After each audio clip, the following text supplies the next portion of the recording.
12 கால் நூற்றாண்டு காலத்திற்கு மேலாக பாதிக்கப்படுகின்ற மக்களுக்காக நான் தொடர்ந்து போராடி இருக்கிறேன்.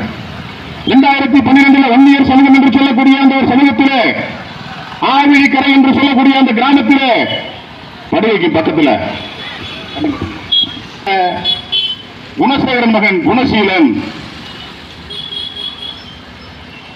ஏவிசி கல்லூரியுடைய மாணவன், ஒரே பையன் 16-17 வயசு, ஒரே பையன் பேரு குணசேகரன், ஒரே ஆண் பையன். அவங்க வீட்டில் நான் வீட்டில் போய் பார்க்கும்போது ஒரே ஒரு சின்ன கூரை வீடு, ஒரு மூங்கி கொத்து, ஒரு புளிய மரம்.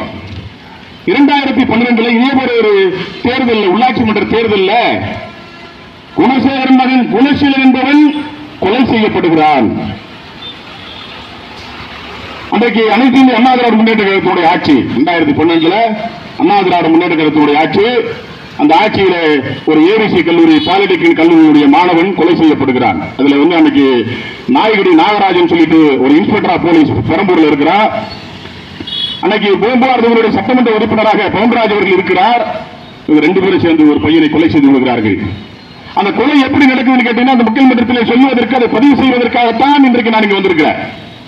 அந்த கொலை எப்படி நடக்குதுன்னா, தமிழ்நாட்டிலே கொலை செய்து அங்க ஒரு ஆறு இருக்கும், படுகைங்கிற ஒரு ஊர்ல ஆறு இருக்கும். அந்த கரை காரைக்கால், இந்த கரை தமிழ்நாடு. இந்த கரையிலே, தமிழ்நாட்டு கரையிலே தான் குணசேகரனுடைய குடும்பம் ஒரே மகனாக, ஒரே வாரிசாக இருக்கக்கூடிய சுரசீலனை படிக்க வைத்துவிட்டு அந்த மாடுகளை பார்த்து அந்த வருமானத்தை ஈட்டி அந்த பையனை படிக்க வைப்பதற்காக அந்த குடும்பம் கடுமையான வறுமையில இருந்து படிக்க வைக்கிறார்கள். நான் சொல்றேன், என்னை எல்லாம் சாதியை சொல்லி திட்டுகிற பவுன்ராஜ் அவர்களுக்கு சொல்லுகிறேன், அவர் சொல்லுவதை கேட்கின்றவர்களுக்கும் நான் சொல்லுகிறேன். நான் ஒரு பட்டியல் சமூகமாக இருந்தாலும் பாதிக்கப்பட்டவன் வன்னியர் சமூகம். ஒரு பாதிக்கப்பட்ட வன்னியர் சமூகத்திற்கு ஆதரவாக நியாயம் கேட்டு, நீதி கேட்டு, அந்த குணசீலனுடைய சாவிற்கு நீதி கேட்டு அன்றைக்கு மயிலாடுதுறையுடைய ஆர்டிஓவாக இருந்த, சப் கலெக்டராக இருந்த ரத்தினசாமி அவர்களிடத்திலே ஒரு போராட்டத்தை, மிகப்பெரிய அளவில் ஒரு போராட்டத்தை நடத்தி கேட்டார்.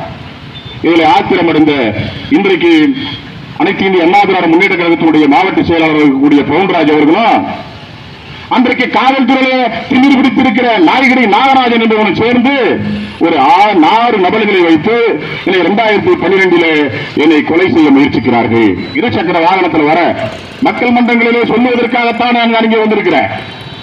மக்கள் மன்றங்களே இதெல்லாம் பதிவு செய்ய வேண்டும். பவுன்ராஜனுடைய உண்மை முகங்களை இந்த மக்களுக்கு, எளிய மக்களுக்கு எடுத்து சொல்ல வேண்டும். பவுன்ராஜனுடைய இந்த அக்கிரமங்களை, அநியாயங்களை, இந்த மக்களுக்கு எதிரான இந்த சாதி வரிகளை இந்த மக்களிடத்திலே பதிவு செய்ய வேண்டும் என்பதற்காகத்தான் இன்றைக்கு இந்த மண்ணிலே நான் வந்திருக்கிறேன். 6 நபர்கள் இருசக்கர வாகனத்தில் வரா, 6 நபர்கள் இருசக்கர வாகனத்திலே வருகிறார்கள். அது எனக்கு ஒன்றும் தெரியல.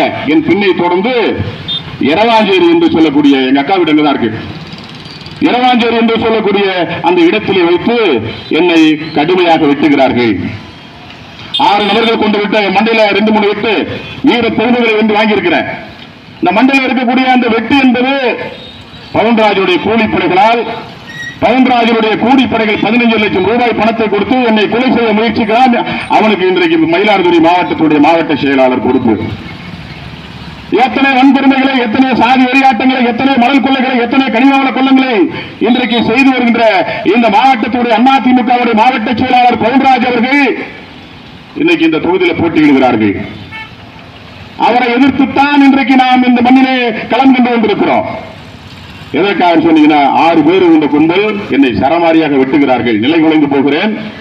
அதன் பிறகு உங்களுக்கு எல்லாம் கையெடுத்து கும்பிடுறேன்.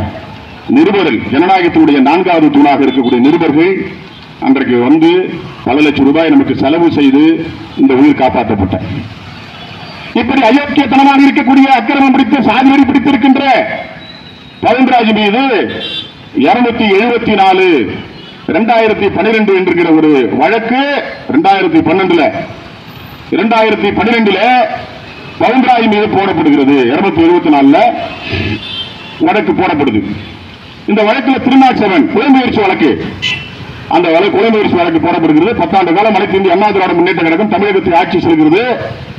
அதிகார திமிர், பண திமிர், அரசியல் திமிர், சாதி திமிர், இது எல்லாவற்றையும் வைத்துக் கொண்டு அந்த வழக்கில எந்த விதமான நடவடிக்கையும் எடுக்காமல் அவனை பையன் ஒருத்தர் பாலகிருஷ்ணன் சொல்லிட்டு இந்த காவல்துறையை பணியாற்றக்கூடிய ஒருவனை வைத்து பல லட்சம் ரூபாய் பணத்தை கொடுத்து இதுவரை அதுல எந்த விதமான நடவடிக்கையும் எடுக்கப்படாமல் மயிலாடுதுறை மாவட்டத்தில் வச்சிருக்கிறாங்க.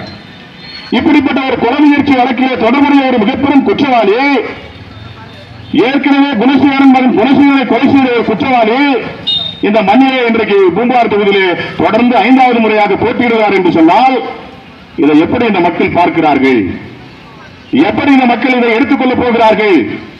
ஒரு வருஷம் ஜெயிச்சதுக்கு இவ்வளவு பெரிய அக்கிரமம், அநியாயம். 2வது முறை ஜெயிக்கின்ற போது மிகப்பெரிய அளவில் இந்த மக்கள் பாதிக்கப்படுகிறார்கள். எளிய மக்கள் நசுக்கப்படுகிறார்கள், எளிய மக்கள் ஒடுக்கப்படுகிறார்கள், எளிய மக்கள் இன்றைக்கு அடக்கப்படுகிறார்கள். ஆனால் அவனை எதிர்த்து யாராலும் எதுவும் செய்ய முடியவில்லை என்ற ஒரே ஒரு காரணத்தின் அடிப்படையில் தான் நாங்க வந்திருக்கிறோம். நீ என்ன வெட்டினாலும் களத்தில் நிற்போம், நீ என்ன குத்தினாலும் நாங்கள் களத்தில் நிற்போம். நீ எதிர்த்தால் அதை எதிர்ப்போம், நீ அடக்கினால் நாங்களும் அடக்குவோம், நீ ஒடுக்கினால் நாங்களும் ஒடுக்குவோம், நீ எதை செய்தாலும் அதை செய்வோம் சொல்லிட்டு தான் அன்றைக்கு நாங்கள் முடிவு செஞ்சோம். என்னுடைய கல்யாணத்துல கூட அவன் பையனுக்கு மல்டி கலர் பத்திரிகை அடிச்சா, எனக்கும் மல்டி கலர் பத்திரிகை.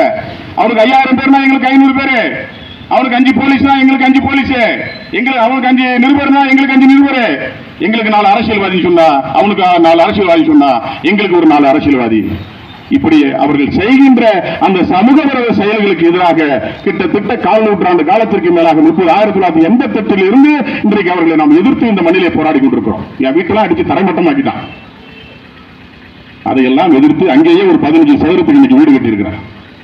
எங்களை எல்லாம் படிக்க விடாமலே செஞ்சா, ஆனாலும் இன்றைக்கு பல டிகிரிகளை பெற்றிருக்கிறோம். இன்றைக்கு நாங்கள் படித்திருக்கிறவங்களா கையெழுத்தே போட தெரியாது. நாங்கள் அவன் போடுகின்ற கையெழுத்தை என்னுடைய காலால் போடுவேன். நான் இது ரொம்ப கர்வத்துக்காகவோ அதை சொல்லல. ஆனால் எங்களை 8ஆம் கிளாஸ் படிக்க விடல, 10ஆம் கிளாஸ் படிக்க விடல, 12ஆம் கிளாஸ் படிக்க விடல. அவ்வளவு பெரிய பிரச்சனைகளை எங்க சாதிகாரனை வச்சுக்கிட்டு எங்கிட்ட தொடர்ந்து சண்டை வளர்த்து பிரச்சனை வளர்த்து எங்களால வாழ முடியாத ஒரு சூழலை உருவாக்கி ஒரு காலகட்டத்தில் ஒரு குரூப் உண்டாக்கி A group, B group, DMK, AIADMK, Pentecost, RC இப்படி எல்லாம் பல்வேறு குரூப்புகளை உருவாக்கி ஒவ்வொரு குரூப்பையும் எங்களுக்கு எதிரான ஒரு வேலையை செய்ய வைத்து ஒரு நள்ளிரவிலே 2004 எங்களுடைய வீட்டை அடித்து துவாம்சம் செய்கிறான். மிகப்பெரிய அயோக்கியன். இந்த அயோக்கியனுக்கு நீங்க வேலை செய்ய போறீங்க. நானே சொல்றேன், எல்லாம் சொல்றாங்க தந்தி டிவில விவாதம் நடத்துறாங்க, நியூஸ் 18 விவாதம் நடத்துறாங்க, இல்ல எல்லா கட்சிக்காரங்களும் போய் கலந்துக்கிறாங்க அப்படி சொல்றாங்க. சிம்பனாவில் ஒரு நிகழ்ச்சி, ஒரு விவாத மேடையை போடுங்கள். பவன்ராய் செய்திருக்கிற அக்கிரமங்களை, அநியாயங்களை, அடக்குமுறைகளை, ஒடுக்குமுறைகளை, இந்த எளிய மக்களுக்கு எதிரான சாதி வரி ஆட்டங்களை எல்லாம் தோற்கடிப்பதற்கு இந்த வழக்கறிஞர் சங்கத்தின் தயாரா இருக்கிறார். உங்களுக்கு எல்லாம் எதுவும் தெரியாது. கடந்த ஆட்சிக்கு முன்பாகவே நெற்றிகன் பத்திரிகையில் வந்திருக்க அத்தனை உள்ள எத்தனை சொத்துக்கள் எப்படியெல்லாம் அரசுக்கு புறம்பாக சட்டவிரோதமாக இந்த மண்ணிலே வாங்கப்பட்டது, இவர்கள் எல்லாம் 10 ஆண்டு காலத்திற்கு முன்னாடி எப்படி இருந்தார்கள், 20 ஆண்டு காலத்திற்கு முன்னாடி எப்படி இருந்தார்கள், 30 ஆண்டு காலத்திற்கு முன்பாக எப்படி இருந்தார்கள் என்பதெல்லாம் அந்த மண்ணிலே எங்களுக்கு தெரியும். நாங்கள் தான் அந்த மண்ணுடைய பூர்வீக குடிகள். எடுத்துக்கட்டு என்பது எங்களுடைய சொந்த ஊர். அந்த மண்ணிலே வாழ்ந்து கொண்டிருக்கிற அந்த ஊராட்சி மக்கள், அந்த மக்களுடைய அந்த மண்ணுடைய பூர்வீக குடிகள்.